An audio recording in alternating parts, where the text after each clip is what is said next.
Hello student, विद्या classes में आप सभी का स्वागत है। और आज ये मेरा वीडियो का 12वां दिन है और सभी बच्चों ने हमें अच्छा प्यार दिया है, अच्छा रिस्पांस दिया है, जिसकी वजह से मेरा मनोबल और बढ़ रहा है कि बच्चों के लिए मैं कुछ और करूं। तो आप बस सपोर्ट किए रहिए और पढ़ते रहिए, जिसके लिए मैं यहाँ पे ये चैनल शुरू किया हूँ, ताकि हमारे साथ जुड़ने वाले सभी बच्चे अच्छे नंबर लेके आएँ बोर्ड एग्ज़ाम के लिए। और मैं आपको बता दूं कि मेरे पास सभी विषय के टीचर उपलब्ध हैं। बस आपको एक बार उधर से कमेंट करना है कि सर और भी सब्जेक्ट हमारा शुरू करा दीजिए, ताकि मुझे लगे कि आपको नीड है और सब्जेक्ट की। क्योंकि मैं मैथ और फिजिक्स दोनों पढ़ाता हूं, तो अभी तो हमने केवल मैथ ही शुरू किया है और बच्चों को अच्छा भी लग रहा है और कमेंट भी कर रहे हैं कि हाँ सर अच्छा है या बोर्ड एग्जाम की तैयारी से सही चल रहा है। तो अगर अन्य सब्जेक्ट को आपको पढ़ना हो तो प्लीज़ आप कमेंट करिए और दोस्तों को शेयर करिए, ताकि ज़्यादा से ज़्यादा वीडियो चले, ताकि जो टीचर हमसे जुड़े उनका भी काम हो सके। ठीक है, और ये आप ही करा सकते हैं, सभी स्टूडेंट मिलके करा सकते हैं, क्योंकि आप ही तो हैं जो सबको नीचे से ऊपर पहुंचा सकते हैं, ऊपर से नीचे कर सकते हैं। स्टूडेंट की पावर बहुत ज़्यादा होती है, आप उसका इस्तेमाल करके बहुत कुछ कर सकते हैं। जैसे कभी कभी स्कूल में होता है ना, टीचर को लाना है और टीचर को बाहर कर दिया गया तो बच्चे स्ट्राइक कर लेते हैं, तो बच्चों की पावर से वो टीचर फिर वापस आ सकते हैं। या कोई टीचर खराब पढ़ाता है तो बच्चे मिलके उसको बाहर भी करा सकते हैं। ये सब घटनाएं बच्चों की पावर की होती हैं। ठीक है, तो आप अपने पावर का इस्तेमाल करिए और पढ़ते रहिए। अब जहाँ तक मेरा है, मैं आपके साथ जब तक बोलेंगे तब तक मैं रहूँगा, आप जुड़े रहेंगे। जो भी समस्या हो आप पूछते रहिए। ठीक है, तो आज हम लोग का जो बोर्ड एग्जाम आज हम लोग का टॉपिक है वो है बोर्ड परीक्षा की तैयारी के टिप्स। क्योंकि बोर्ड एग्जाम या कोई भी तैयारी हो, आपको क्या क्या करना चाहिए, उसके लिए आज हमने कुछ प्लान सेट किए हैं, कुछ टिप्स बनाए हैं, ताकि बच्चे अगर उसको फॉलो करें तो और कम समय में अच्छे से अच्छे नंबर ला सकें। ठीक है, तो पहला तो आपको क्या करना होता है, स्टूडेंट लाइफ का क्या होता है, पहला रूल होता है कि आपको अनुशासन में रहना है। आप अनुशासित रहिए, अपने आप को व्यवस्थित करिए, इधर उधर की बातें नहीं, केवल और केवल अपने फोकस, जो आपका गोल है, केवल उसी पे फोकस बना रहे आपका, ताकि आप अच्छे से आगे बढ़ सकें। तो टिप्स में सबसे पहला टिप्स जो है कि देखिए, मैं आपको बता दूं कि अभी तक जितने टिप्स थे केवल 5 टिप्स थे पढ़ने के लिए। आज एक 6वां टिप्स है जो मैं बताऊंगा कि वह क्या है 6वां चीज़। तो मैं बताने से पहले अपने बच्चों के लिए हमने एक शायरी लिखा हुआ है, स्लोगन लिखा हुआ है, ऐसे कह सकते हैं। तो मैं आपको सुना रहा हूँ। तेरी हिम्मत तेरी लड़ाई से जानी जाएगी, तेरी हिम्मत तेरी लड़ाई से जानी जाएगी, और तेरी किस्मत तेरी पढ़ाई से जानी जाएगी। जब आप पढ़ने में तेज रहेंगे तो आपकी किस्मत जाहिर सी बात है उज्जवल रहेगी। तो ये स्लोगन हमारे सभी प्री स्टूडेंट्स के लिए थे, और वो सुने और इसको समझें कि सर ने क्या बोला है और उस हिसाब से अपने आप को ढालें। तो चलिए, पहला हम लोग का क्या है, पहला कि टिप्स में देखिए हमने क्या बताया कि 5 टिप्स हैं, बट हमने एक 6वां भी जोड़ा है। पहला आपको क्या करना पड़ेगा कि सिलेबस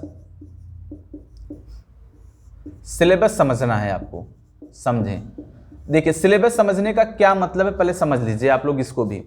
पहला ये कि जैसे चूंकि कोरोना के बाद कुछ ऐसे सिलेबस हैं जो कि आपके एग्जाम में है ही नहीं, लेकिन कुछ बच्चों को पता नहीं रहता और वो पूरे सिलेबस को पढ़ने लगते हैं। तो पहला क्या काम करना है आपको, पहले ये पता करना है, या कुछ बच्चे क्या है नई बुक लिए हैं तब तो सिलेबस उनको ठीक है मिल गया, कुछ बच्चे पुरानी बुक से ही स्टडी कर रहे हैं, तो वो नई बुक से पहले मिला लें कि हमें क्या पढ़ना और क्या नहीं पढ़ना है, उसके हिसाब से वो तैयारी करें। नंबर 1। नंबर 2, सिलेबस का मतलब ये होता है कि पहले जो बोर्ड एग्जाम में आए हुए हैं या आने वाले हैं या आते रहे हैं पिछले 10 सालों 5 सालों में, उस पे ज़्यादा फोकस करेंगे। सारा चीज़ लेके नहीं चलेंगे, क्योंकि एग्जाम की खास बात होती है कि सब कुछ लेके नहीं चला जाता। उस समय जितने इंपॉर्टेंट होते हैं केवल उन्हीं चीज़ को लेके बढ़ा जाता है, ताकि कम समय में अच्छे मार्क्स आएँ। ठीक है, दूसरा आपका है, दूसरा टाइम टेबल बनाएं।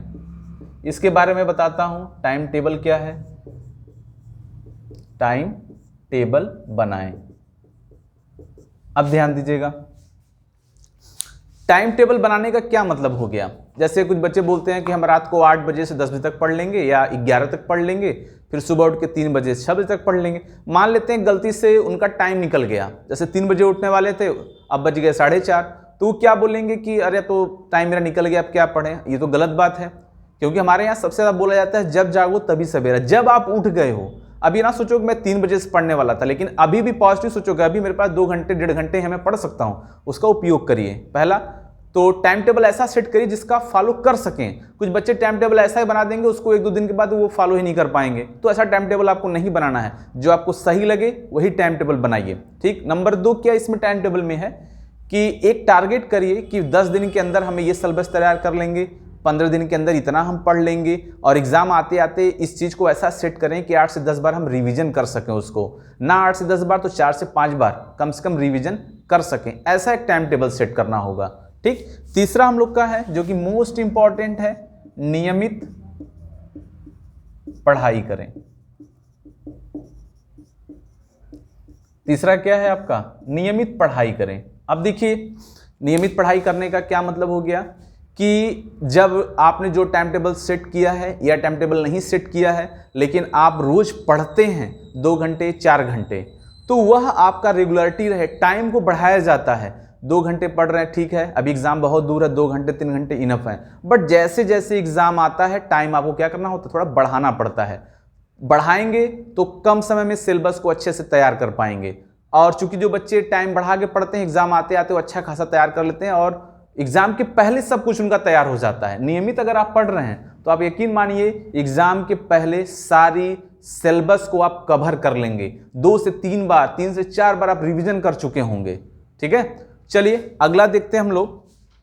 4 नंबर, नोट्स बनाएं। ये देखिए तो बच्चे जल्दी बनाना नहीं चाहते और लास्ट में बहुत परेशान होते हैं। नोट्स नहीं बनाते बच्चे। एक रफ ले लिया, उसमें सारा सब्जेक्ट लिख रहे हैं, सारा सब्जेक्ट लिख रहे हैं, पूरे साल भर में 10 ठो रफ भर दिया। अब जब एग्जाम आया तो हर रफ में से 2-2, 3-3, 4-4 पन्ना के बाद एक सब्जेक्ट जो आपने लिखा हुआ है आप कैसे पढ़ पाएंगे, नहीं कर पाएंगे। तो उसके लिए क्या करना होगा आपको कि अभी से अगर समय है या आप स्टार्टिंग कर रहे हैं तो नोट्स जरूर बना के रखें। एक तरफ सारा नोट्स से ये फायदा होता है कि उसमें टीचर बताते भी हैं कि देखो ये इंपॉर्टेंट है, आपने टिक किया, लिखा है, उस समय आप तुरंत उसको समझ पाएंगे और कर पाएंगे। तो नोट्स का होना बहुत जरूरी है। नोट्स के बिना आप अच्छी तैयारी नहीं कर पाएंगे। या ऐसे कहिए कि अगर नोट्स क्या होता है, युद्ध में लड़ने वाले हमारे हथियार होते हैं। अगर हमारे पास अस्त्र शस्त्र नहीं रहा तो हम लड़ेंगे कैसे। तो नोट्स स्टूडेंट का सबसे बड़ा अस्त्र और शस्त्र होता है, तो वो आपके पास होना ही चाहिए। और नहीं है तो आप कोशिश करके बनाइए, वरना जब एग्जाम आता है तो आप लगेंगे मांगने, भाई नोट्स करा दो, फोटो स्टेट करा दो। परेशान होते हैं, दूसरे बच्चों को भी परेशान करते हैं। बच्चों को भी डर होता है मैं किसको नोट दे दूं और गायब कर दें, तो बच्चे देना भी नहीं चाहते। ठीक, तो आप ये समय से पहले ही कर लीजिए। ठीक। 5वां, यह भी देखिए सबसे इंपॉर्टेंट है, रिवीजन। मैं आपको बताता हूं कि रिवीजन कैसे किया जाता है। जैसे आज हमने स्टार्टिंग के 3 पेज तैयार कर लिए, ठीक है, पढ़ लिया। अब मेरा टारगेट है कि अगले दिन इस 3 पेज के बाद में पढ़ूंगा। अब मान लो अगला दिन आ गया, आप 3 पेज के बाद पढ़ने वाले हैं, तो ऐसे नहीं करिए, पहले पेज से फिर आ जाइए। क्योंकि आपने कल तो याद किया है, सब कुछ दिमाग में सेट है। एक बार क्या करते हैं, उसको समरी टाइप का पूरा देख लीजिए, वो आपके दिमाग में सेट हो गया। फिर आपने 3 पेज अगला तैयार कर लिया। फिर जब तीसरे दिन जाते हैं तो 3 और 3 6 पेज तो आपने पढ़ चुका है। अब आपको उसके बाद का पढ़ना है, तो ऐसे नहीं, पहला पेज फिर से पढ़िए, दूसरा, तीसरा, चौथा, 5वां, 6वां, ये जो पेज मेरा तैयार था आप उसको फिर से देख लीजिए। अब उसमें देखने से क्या होगा कि जो चीजें भूलने वाली थी अब वो भूलेंगे नहीं। अगर ऐसा आपने पूरे नोट्स के साथ कर लिया तो यकीन मानिए आपको पूरी लाइफ वो एक एक वर्ड याद रहेगा, कभी नहीं भूलेगा। और जब रिवीजन आपको अच्छे से हो जाए तो आप उसको लिखना भी सीख लीजिए। लिखा भी जाता है, बहुत बच्चे क्या करते हैं, याद करके लिखते हैं, वो सही करते हैं। जब याद करके आप लिखेंगे, जब लिखते समय पता चलता है कि क्या लाइन छूट गई, क्या इंपॉर्टेंट छूट गई, कैसे लिखना चाहिए था, क्रम आगे पीछे ना हो, सब व्यवस्थित हो जाता है। हार्ड वर्क तो है, जो स्टूडेंट लाइफ होती है इतनी सरल लाइफ नहीं होती। लोग बोलते हैं बहुत गोल्डन टाइम होता है इन लोग का, तो गोल्डन टाइम होता नहीं, गोल्डन टाइम बनाने वाला टाइम होता है, ताकि आप पढ़ लिख के आगे जाओ और आने वाला दिन आपका गोल्डन बन जाए। ये जो आपका सर्कल चल रहा है ये अपने फ्यूचर को बनाने के लिए चल रहा है। तो आप पूरी तैयारी करिए और पूरे मन से लगे रहिए। ठीक। 5वां के बाद मैं 6वां जो बता रहा था आपको, 6वां जो मैंने बोला कि देखिए 6वां क्या है जो नया ऐड हुआ, ये तो 5वें पुराने समय से चलते आ रहे हैं। 6वां क्या करना है आपको, सोशल मीडिया से बचना है। सोशल मीडिया से बचना है, ठीक है। बचना है, यहाँ पे आपको नहीं जाना है, ये चीज़ें आपको नहीं करनी है। जैसे आज के समय में आप देख रहे हैं कि बच्चे गेम में व्यस्त हैं। अगर आप गेम में एक बार लग जाते हैं तो 4 घंटे 5 घंटे दिन भर आप एक बार खेलेंगे, फिर 10 लोग से उसकी बातें करेंगे कि हमने ऐसे किया वैसे किया। कुछ बच्चे क्या हैं, कार्टून में व्यस्त हैं, कुछ फिल्मों में व्यस्त हैं, कुछ रील बनाने में व्यस्त हैं। तो देखो ये स्टूडेंट के लिए नहीं है। ये जो लोग कर रहे हैं उनको करने दीजिए, वो अपने पढ़ाई लिखाई, जब आप उनके बारे में पूरी जानकारी लेंगे तो आपको पता चलेगा पढ़ाई लिखाई से वो पूरी तरह से ख़त्म है। वो सुबह उठते शाम सोते बस यही सोचते हैं कि कल हमें क्या बनाना है। अगर यही चीज़ वो पढ़ने लिखने में लगा दें, आप सक्सेस हो जाइए, सक्सेस होने के बाद वीडियो बनाइए तो आपको लोग को ज़्यादा लोग सुनेंगे। ऐसे तो बस आपके ऊपर हंसी करेंगे। तो आपको क्या करना है अभी स्टूडेंट लाइफ में कि सोशल मीडिया से बिल्कुल बचना है। आपको केवल अगर मोबाइल मिलता है तो केवल वो चीज़ें पढ़िए या वो चीज़ें देखिए जो आपको भविष्य बनाने में मदद करती हो, ना कि इधर उधर की बातों पर डाइवर्ट करती हो। ठीक है, तो हमारे स्टूडेंट के लिए इतना हमने आज बताया है ताकि वो आने वाले दिनों में अपने फ्यूचर को ब्राइट कर सकें। और मैं पहले ही बता रहा हूँ कि बोर्ड एग्ज़ाम की तैयारी मैं शुरू कर रहा हूँ और आप लोग तक वीडियो पहुँच रहा है। ये जितने मैं क्वेश्चन आपको सॉल्व करके भेजता हूँ या बताता हूँ सब बोर्ड एग्ज़ाम में आए हुए हैं। इंपॉर्टेंट क्वेश्चन है, काफ़ी समय से इसको ढूंढा जाता है, बनाया जाता है, देखा जाता है, तब अपलोड किया जाता है। तो आप उसका फ़ायदा उठाइए और अपने दोस्तों को भी शेयर करिए। तो जाते जाते हमारे स्टूडेंट के लिए एक और स्लोगन मैं बोल देता हूँ, जीत और हार आपकी सोच पर निर्भर करती है। जीत और हार आपकी सोच पर निर्भर करती है। मान लो तो हार होगी, ठान लो तो जीत होगी। तो आप ठानिए कि आपको जीतना है। आप ऐसे योद्धा हैं जिसको हारना नहीं आता, केवल और केवल जीतना आता है। ये स्लोगन हमारा आज का है और आप इस स्लोगन को अपने मन में बैठाइए कि हम योद्धा हैं, कभी हार नहीं सकते, केवल जीतने के लिए हम आए हैं, तो हम जीतेंगे। और मेरा सपोर्ट आपको जहाँ तक बोलेंगे वहाँ तक रहेगा और आप पढ़ते रहिए, बढ़ते रहिए। धन्यवाद, बेस्ट ऑफ लक।